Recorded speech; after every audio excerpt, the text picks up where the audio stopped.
Hello, and welcome to this session of Spotlight on Chatham, brought to you by the Chatham County Democratic Party. These 45-minute sessions are intended to be nonpartisan conversations about Chatham County government and public services.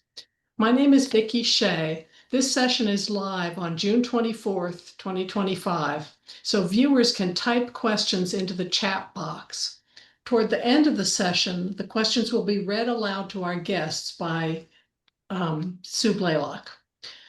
Our guests today are Karen Howard, Chair of the Chatham County Board of Commissioners, and Bryan Thompson, Chatham County Manager. Thank you so much for doing this session with us. I'd like to start by asking Bryan to give us some basic facts about Chatham County, like the number of residents, the number of county employees, the square mileage, that kind of thing. Yeah, happy to. Thanks for inviting us. Great to be here on this Tuesday evening. So, some quick facts. I'll start with how many towns are in Chatham County incorporated jurisdictions. We often gravitate to thinking about Gulfston, Pittsboro, and Siler City, but we often forget that Cary and Apex have annexed into Chatham County. So that's usually something we reserve for trivia, but thought it'd be fun for folks to know if you didn't already. So the population for Chatham County is approximately 80,000 people. The square mileage for Chatham County is just over 700 square miles, which is pretty good size geography. A bit of that is underwater with our beautiful Jordan Lake.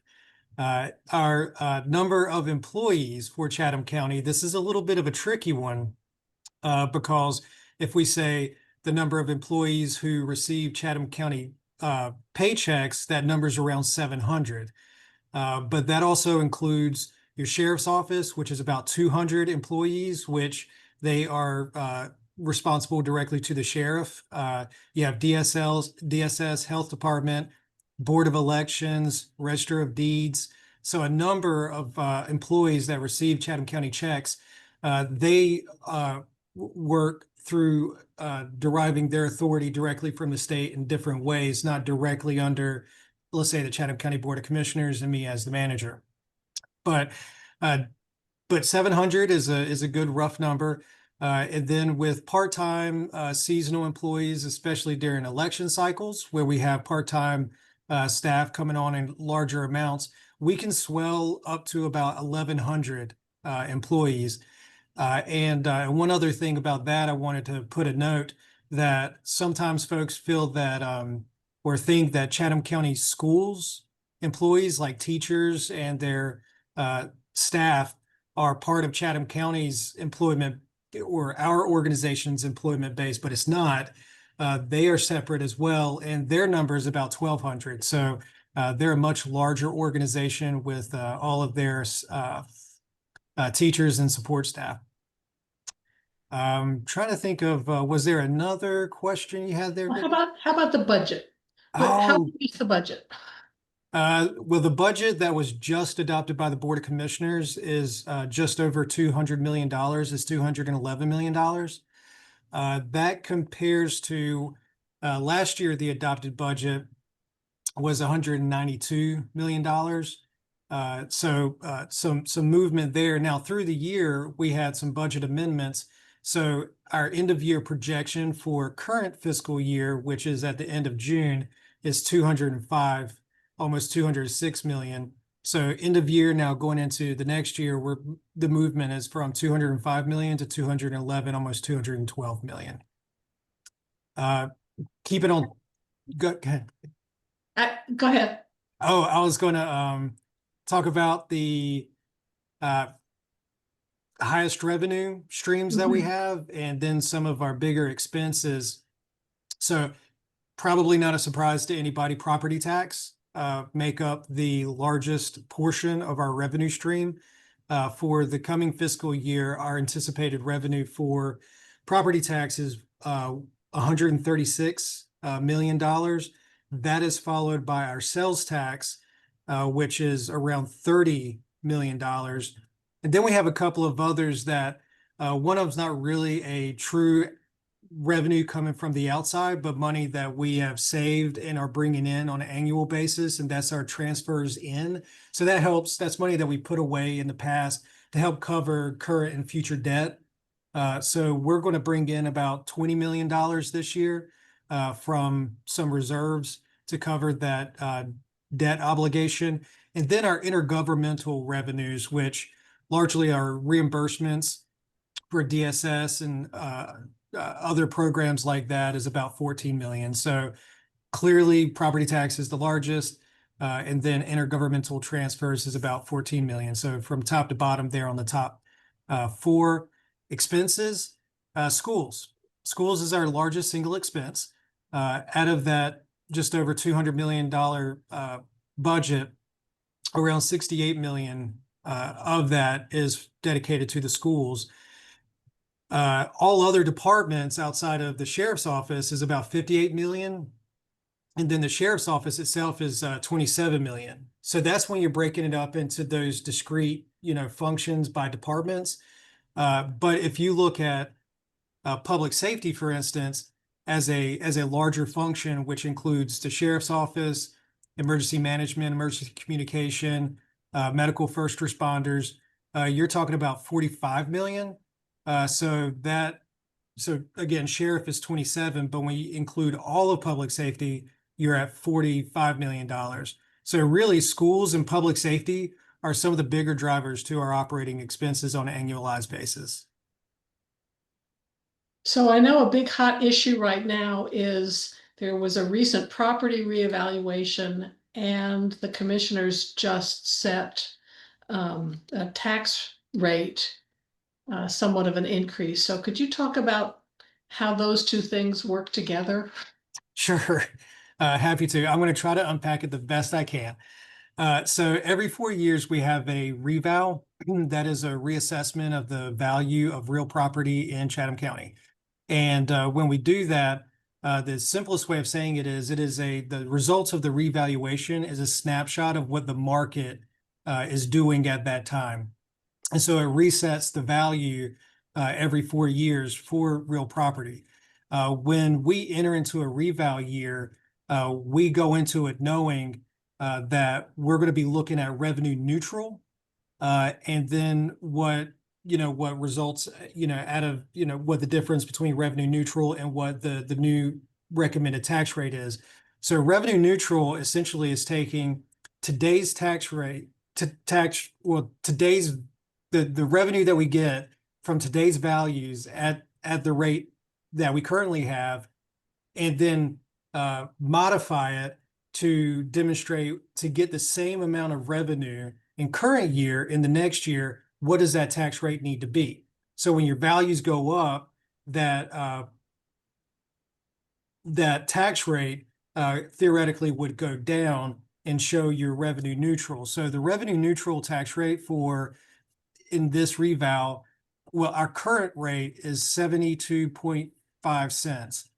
The revenue neutral rate would be 52.96 cents.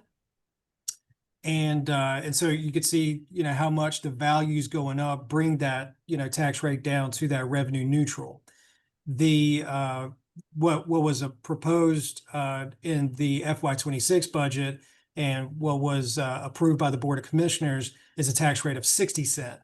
So that's a 12.5 cent reduction in the rate, but effectively it's about a 7 cent increase to the effective tax rate. I know that was a lot. I was there until the end. So the revenue neutral will be 52 something, Correct. and the current is 70 something, and the new rate is 60. It's 60. But so are everybody's taxes going to go up? That's a good question. So it really depends on where your values landed. So with the reval, and I think this is an important takeaway, is across the county, we saw an average about 52% increase in values, but that doesn't mean that everybody received a 52% or 53% increase. There some property owners, their properties may have had marginal increase in value, uh, let's say 20%, or others may have had more substantial increase in value. Instead of 53%, it might be 80%. And that depends on a fair number of factors. So if you have property that the value didn't go up nearly at the same rate as the average, then there's the potential that your property tax bill goes down. But the closer you are to that average, and certainly the more you are above that average, then your property tax uh, will go up. Your property tax bill, that is. Uh, Commissioner Howard, I saw you poised to say a couple things. Go Yeah, ahead. I just wanted to throw in there that a revaluation is mandatory, and the criteria that they use to determine values are, are not within our control. So it really is. We bring in, have been bringing in independent contractors who do this revaluation for us, and I heard a lot in the community about why don't the commissioners or the county do X? A lot of that process is outside of our control. What is in our control is the timing on that. And we think that because of the rate at which values in Chatham County have been increasing, we don't want to stretch out the time period between revals to where we can go up to 8 years. We think that the safer place is for us to be doing these revaluations every 4 years, which does mean, people are seeing, you're hearing this and seeing the revaluations happen more frequently, which as a homeowner, it can be a little uncomfortable. But I think it would be even more uncomfortable and difficult for people to manage that increase in values if we waited the full 8 years. So I just wanted to throw in there that there is a significant part of this that is outside of our control, and the portion that is in our control is to decide between revenue neutral and the tax rate that we believe will sustain the things that we need to do as a local government. So following somewhat on this topic for Bryan, how can county residents either ask questions or lodge complaints about anything or everything? I like that question, and it's an important one. So there are a fair number of avenues that a resident can choose to ask questions or lodge a complaint. And sometimes it may depend on what the nature of it is, and it may also depend on whether that resident understands what department it might be associated with, or to help guide themselves. But of course, they can always contact the manager's office. We're very accessible. You can find our contact information online. We do have a department a staff guide or list of phone numbers. There's a name for that, and it's not coming to me. Of course, our commissioners directory. There we go. Thank you. And I know our commissioners are very open to hearing from the public, but I would say public comment period we have at each of our board meetings. We meet the third Monday of each month. But I would highly suggest if you were to go to our county website, in the top left corner, there's a contact forms page, and it really does a great job of kind of coursing you through the right channel to get the information that you're looking for, or to provide whatever constructive criticism you might be aiming to provide. So on it, it has the staff directory. There's a hyperlink when you go there for public records requests. So if you're looking for public records, then we make it easy for you to make that request. There's a list of more frequently used phone numbers or contacts, whether it's the sheriff's office, animal control, clerk of courts, register of deeds. But then at the very bottom, there is a field that you can type into that will shoot the message to. You can select a department, or it will come to our staff here in the manager's office, and we can direct it the right way. So if you don't know who it is that you need to be talking to, then there's a platform that you can engage with, and you don't have to know. it'll get to the right person because we'll know we'll be a part of guiding that communication. And this is an ironic question for, since we're doing this on Zoom, but for people who don't have online access to look up phone numbers and that kind of thing, are there any pieces of mail that residents receive over the course of a year from the county that have the county's a phone number on it? There are a number of different kinds of correspondences we may send out. One of the more obvious ones would be the tax bill, which does have the tax information. We don't send out a staff directory by mail, but we do have different whether it's Parks Recreation or any other of our very publicly facing departments that do have information that goes out to the public, but not in the same dynamic way that you would be able to if you had internet access. But of course, we do have in our libraries the ability to have, access. There are, people are pretty adept to their mobile devices, which isn't always the greatest for typing long complaints. But we always accept people walking into the manager's office and being able to have that face-to-face, hands-on communication and help, guiding folks through whatever the issue is that they have. Right. And final question for you, what are some recent initiatives or programs that you're particularly proud of? So I'll actually back up. This is a good segue into something that I missed earlier. I think I did anyway. We have the county does on our website a pretty interactive budget document. So if you go to our website and you go to where the budget is and you pull that up, it has more than the information we could sit here and talk about for hours that you might find interest in.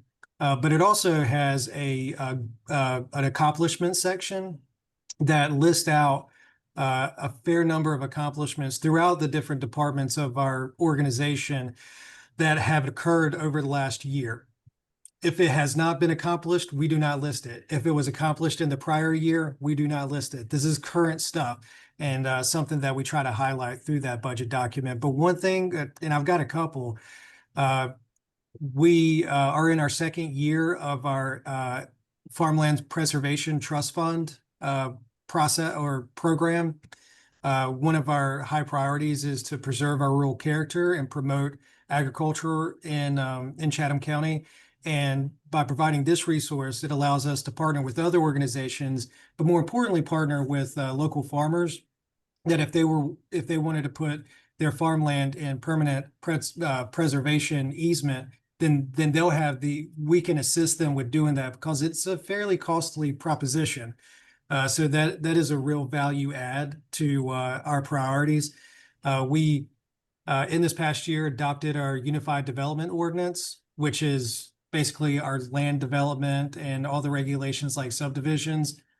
We have revamped, the vision for what that land use is and built a framework around that using Plan Chatham, our comprehensive plan from 2017 as kind of the vision for the UDO. We have adopted it.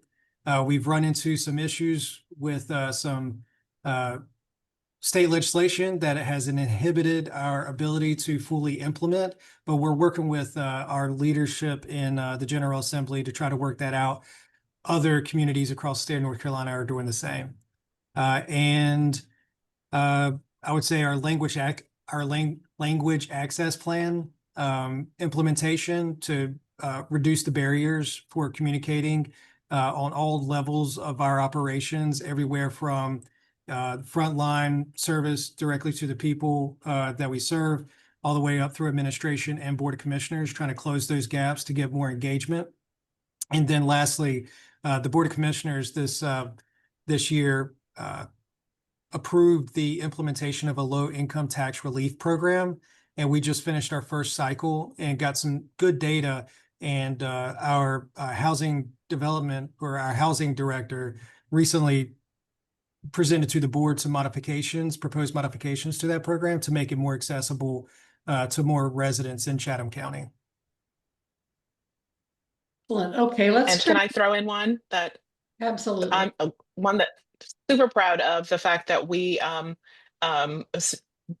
or the manager's office created a position for an intergovernmental liaison, which has been just invaluable to us over the past, 6 to 7 months in working with our House representatives in the House and the Senate to going through and understanding how legislation impacts us, working with the North Carolina Association of County Commissioners and the League of Municipalities and our partners across the state, because generally what happens, what is affecting us in the county is affecting others. And when we can collaborate and find cross collaborative solutions to some of these problems, or encourage others to speak to their representatives, so that we are we are bringing the weight of more than just Chatham to these conversations, we have seen greater success. So super proud that we decided to bring that position on board, and it has already paid off in incredible ways. And Karen, more for you. I think I'm going to just quickly say what I was going to otherwise ask you, which is that there are 5 county commissioners in Chatham. Each one comes from a different district in the county, but we vote overall as a county. So if I live in District ABC and somebody is running in District XYZ, if they're on my ballot, I can vote for them. Yes. I mean, not somebody, I can vote for that seat, whoever is running. So Yes. I think a more substantive question for you goes back to what are the major concerns or complaints that you as the Board of Commissioners receive? What are people So about these days? yeah, I would say that my fellow commissioners would agree that the majority of the complaints or concerns that come to us are about uh, zoning applications. Um, and that's not surprising, right? People value their way of living, and um, an opportunity to speak about, either in favor of or against something that's happening in proximity to your property, feels valuable. So that's the majority of what we hear here. We do, as we're going through the budget process, hear from partners that we fund and from the community about their focus areas in the budget, which is not necessarily complaints. Sometimes they are just encouragement to continue to support things or fund things that we're doing, new ideas. Those, I would say, those are the majority of the communications that we get. And then there are the occasional ones that are complaint about the time of day that their neighbor is jumping in their pool. Okay. So one that I've heard a lot is, why can't the Board of Commissioners do something about the broadband problems in certain areas of the county? Could you explain the limitations of what you can do and can't do? Yes. So let me first say that we are doing something. Um, we're just not the solution. And um, in North Carolina, there is legislation that prohibits local governments from investing in broadband infrastructure and from being a service provider, which I don't think you want your local government to be a service provider. That is not our area of expertise.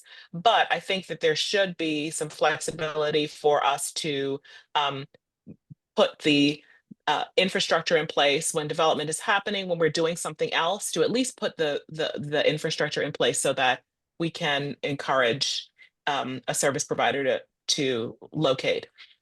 We are working through the funding that's become available through, there's the BEAD funding, and I'm gonna defer to Bryan on what these actually stand for. But there are 3 programs that Chatham County is working through right now that is building out capacity for um, broadband in pockets. And granted, it's not going to be every single household, but we are, there's a program that is going to be available to 2,400 and some households and businesses through and I'm going to look up the name of that program before I say the wrong thing. But so we are using the resources that are available to us, but we're not able to actually provide the service.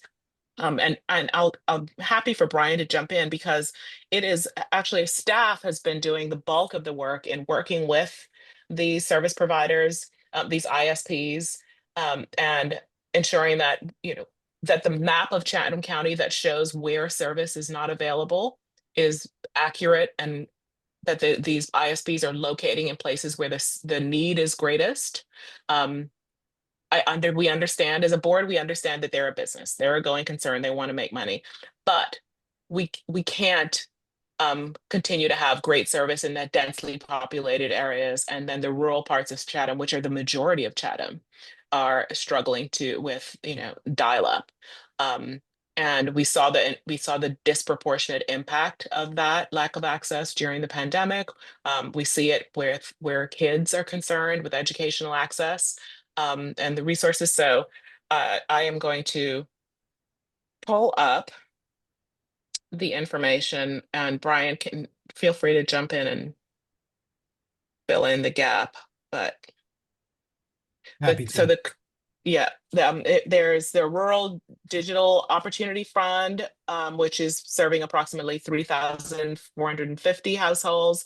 The Growing Rural Economies with Access to Technology, was great, is the acronym grant, which Brightspeed and AT&T are serving 2,400 households. We have two CAB awards. So Brightspeed has one, and then Brightspeed Spectrum and Windstream have the other, and between them, they will provide service to about 5,000 households. So I think our hope is that once all of these projects are done, there will only be like spots of in Chatham that don't have service, and they will be easier to connect to places that do have service. I think that would be that's our overall goal, but I will let Bryan jump in and fill in the gaps that I am leaving. Well, filling in the gaps is a good way of saying it. One of the really the power behind these grants and the number of households served through them is it really does put the infrastructure more out into the rural areas and underserved areas, so that it's an easier jumping off point to other places. It makes it for a much more compelling business proposition for these internet service providers. So this really does start to close in the gap. It may not close it in altogether, but it will allow the market to seek advantage for continued expansion of internet throughout Chatham County. So where is this money coming from? And what exactly is the money paying for? I mean, is it paying for people to dig so the cable can go through, or It, explain that in more simple terms?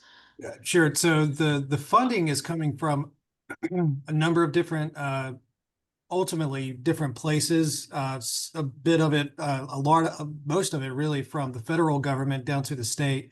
A few years ago, the state proposed its plan for the utilization of these funds, and it was approved. And so the state has been spinning up these different programs and working with counties to get projects reviewed and awarded. And some of these programs, Chatham County has local match. I think we have, I'm going to say just over $1 million. That what we've done is taken our local dollars and put towards some of these projects to make these projects bigger. So instead of, let's say 1,500 homes, we're able to get 2,400 homes, because for every dollar that Chatham County was able to commit to this program, there's a greater commitment on the state side. And then there's a required commitment for the internet service provider to commit to. So every dollar we put in, it more than doubles the size of the project. So the money pays for materials and labor to expand where the Everything. It pays broadband. for it pays for the planning and installation of that infrastructure and the service that it provides. The service, not to the home, service to get to the place where then the home would pay for that service. Okay. And what would you anticipate in general, either about that program or about any other county programs that have used federal money or state money? Are those have been cut? Are they in danger of being cut? And that's a question for both of you. So not this. This was so some of this was ARPA funding.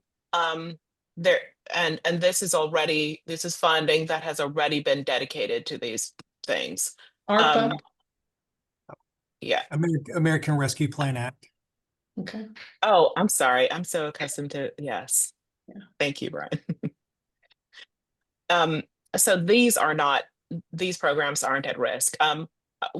I think the things that will be affected, and if we're going on to the question about the federal government and the impacts of the sort of the uncertainty coming out of the federal government, the anticipated challenge is that what is the responsibility of your local government to backfill the need that the federal and state government relinquish, right? When they don't meet their obligations, right? If there is a cut in Medicare, Chatham County residents if there's a cut, if there's a change to qualifications, or who can qualify, if the applications and the paperwork just become more onerous and more difficult for people to get access, does that responsibility fall to the county? And what is the responsibility? And how does the county help meet that need? I think our nonprofits are beginning to feel that pinch more. And again, the question becomes if food is not available, if the need for food access through CORA increases and there is less funding, fewer resources, what is the responsibility of your local government to help meet that need, and from where? Like, how do we do it? And I think we're going to see those kinds of pinches across the board. It remains to be seen how severe they will be. But I think that as an elected official, for me, that is the greatest concern about the direction that our federal government is going. I do believe that it is the responsibility of government to do what people can't do. And Medicare was designed to fill a gap that people could not fill on their own, right? Sorry, you mean Medicaid, right? Medicaid, yes. Sorry, yes. And CORA, our domestic violence shelters, when there is a need in the community that cannot be met by an individual, I do believe that it is the role of government to at least provide some aspect of support in those spaces. And it should not all be volunteer, and there shouldn't be people falling through the cracks. And I think we're getting ready to see if there are any questions that are being typed into the chat. So you can go ahead and do that, and those will be read aloud. But Karen, what would you say is your proudest achievement so far? Mine is kind of an old one. It was the instituting of countywide zoning. And for all of the concern that there was around having countywide zoning, for people who were not here back in 2017, 16, 17, there was some pushback, particularly from parts of the Western Chatham around zoning. The only places in Chatham that were zoned were the towns and municipalities, and then we had a couple of small zoned parcels, but the vast majority of Chatham County was unzoned, which means that anything could have happened anywhere. And zoning instituted not just certainty, but it also created a process for people to know what was going to happen in their communities, right? What is the developer that is buying a large parcel across the street from you planning to do? And how do you get your input? How do you get some say? Because, almost all of us that moved here for quality of life reasons.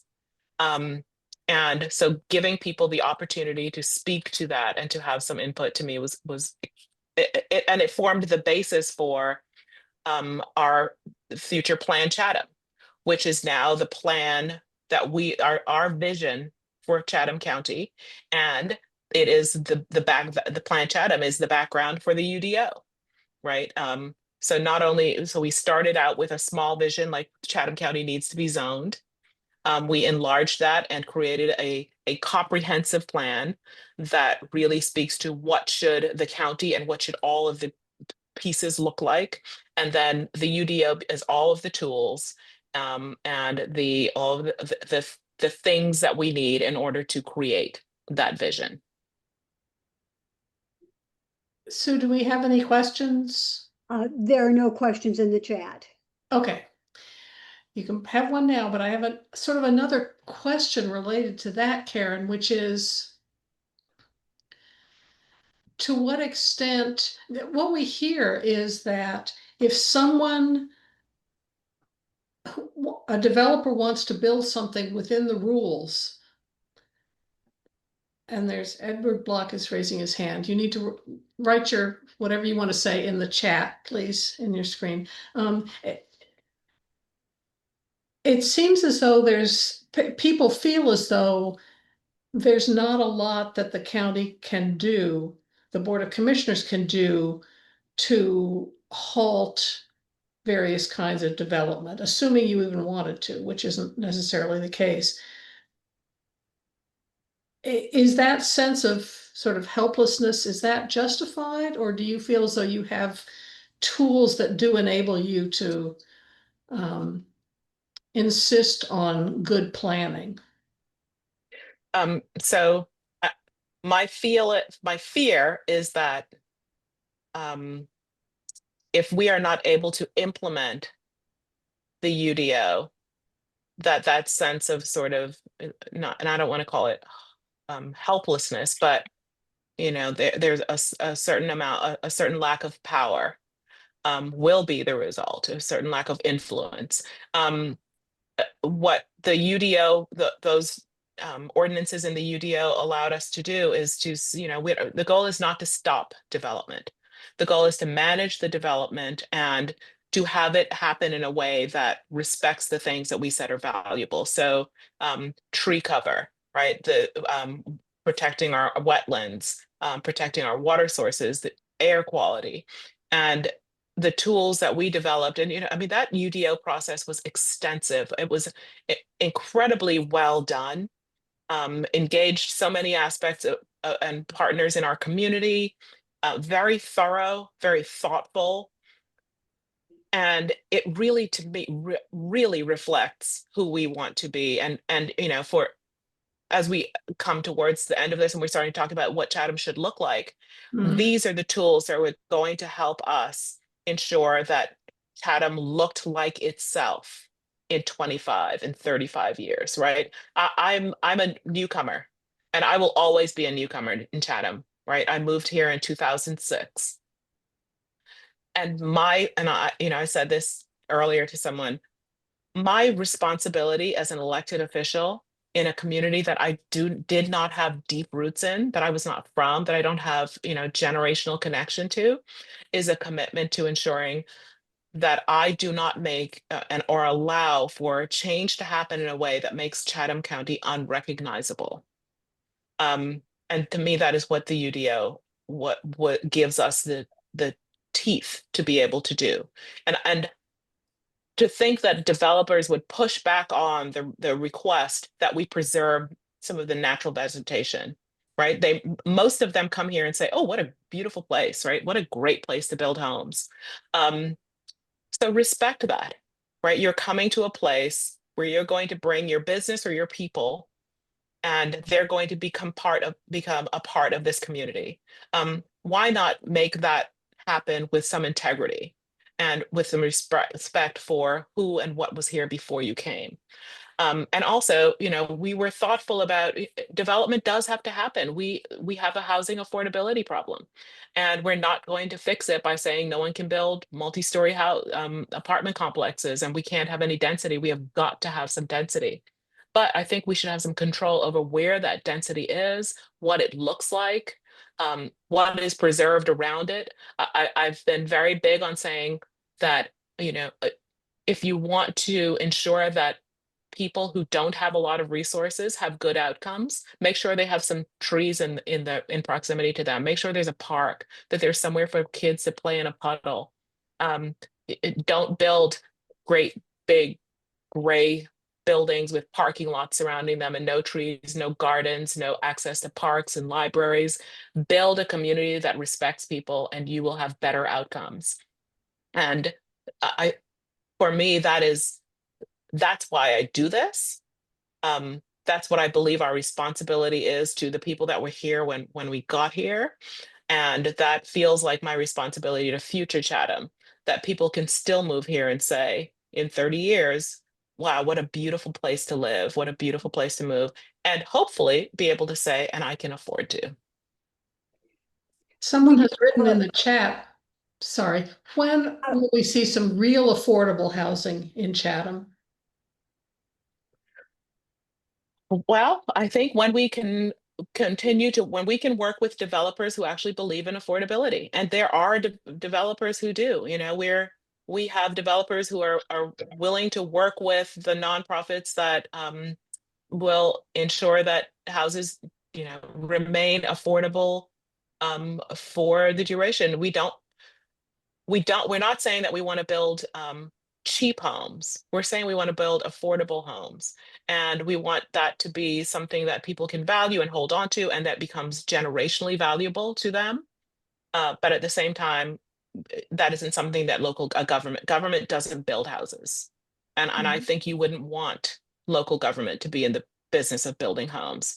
But we do have the opportunity to allow for taller apartment buildings, more dense population. I'm going to say one quick thing. I was in Medellin about 2 weeks ago, and I was stunned at the fact that they have 20 and 30-story apartment buildings that are surrounded by huge, beautiful trees. Like you can't see one apartment building from the other, and they're just a couple hundred yards apart because they preserved the green.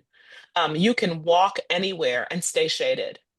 And I think that when that becomes important to us, when we are able to say that, we would rather have a 15-story building proximate to things with transit, that's when we're going to have real affordability. And that's a community question. The pushback comes from the community, not the commissioners. And so when the community is ready for us to be able to make that kind of decision and invite that kind of development in, it will happen. We do have a question from the chat now. Your thoughts about VinFast or Wolf Speed? I think we can both speak to that. So Wolf Speed, I will say that over the past couple of months, I'm not surprised that they are sort of tightening the ship, shrinking, and pulling their belts tighter. And I'm not going to blame everything on the current administration, but there was a lot of uncertainty, and going into 2025, I would say that an industry like Wolfspeed should have been a top priority for any American administration coming in, any president coming in, because we've talked so much about bringing this kind of manufacturing home, about what kind of manufacturing actually does work in a first world country with an educated population. And this was it. And national security is so deeply tied to the work that Wolfspeed is doing. It should have been a priority. But I still deeply believe in the project. I really do. I think it's a brilliant bunch of guys who have been successful in other things. They have excellent financial backing. And once they tighten that belt and the CHIPS Act money begins to flow, I think they will be able to work themselves back to where they need to be. VinFast, I am far less clear on, and Bryan, I'm happy for Bryan to jump in. I think their timeline originally was so aggressive that it was, it just wasn't a timeline. It was a wish. And since then, that they haven't demonstrated, that America is their market for electric vehicles, and that waits to be seen. One good thing is that we are we are not in the hole for anything on VinFast. If anything, we walk away with a mega site that has been significantly improved because they were coming there, and it will continue to be a highly marketable mega site. And the hope is that we, or I believe, and it's just a matter of time before we start filling in that space and bringing in other developments and partners that are going to get the job done. Yeah, and I would like to emphasize that last part, or one of the last parts that Commissioner Howard mentioned, and that is the incentive agreement that Chatham County entered into both with Wolfspeed and VinFast. Those are performance-based. It's performance-based based on investment, private investment, so bringing greater value to Chatham County, but then also, and more importantly, job creation. So we didn't have any upfront monetary outlay. Ours is in reserve for the industry to perform, and then that incentive kicks in. So we often get asked that question of, if this doesn't materialize, how much is Chatham County out? Well, we're not out anything that we didn't already spend, and we did not put money forward. We held that in reserve for that performance factor. Great. I think we're going to stop here. We said this is going to be a 45-minute of sort of intense learning about Chatham County. I want to thank both of you very much for the time that you spent talking with us. This is very intriguing, and there's lots more information I know on the Chatham County website that talks about all the different public services and programs that the county operates. We're going to be focusing our spotlight on various ones of those over the coming months. So thank you both very much for spending this time with us. Thank you for having us. Yeah, it's been a pleasure. Thank you.